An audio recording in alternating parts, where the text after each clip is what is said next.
So good news pala guys, no, kasi naghahakot na kami na ngayon ng gamit. Hindi na namin pinaabot ng 12. Mga 11 pala ngayon, ayan, naghahakot na kami. Mamayang gabi doon na kami matutulog. So ito pala guys, sa dumating na yung parcel natin. Kailangan lagi tayong maingat sa sarili kasi meron na naman kumakalat na sinasabi nilang virus.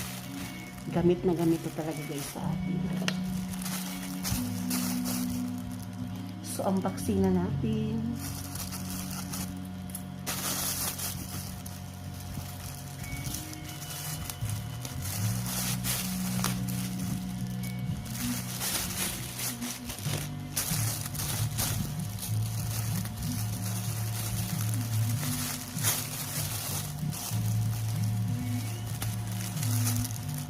Malaking bagay talaga to guys.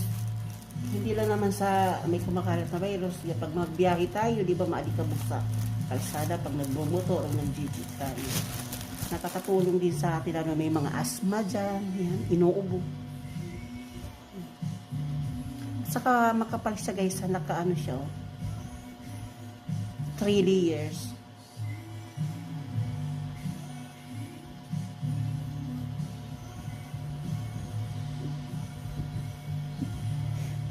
Para lagi tayong protektado sa sakit.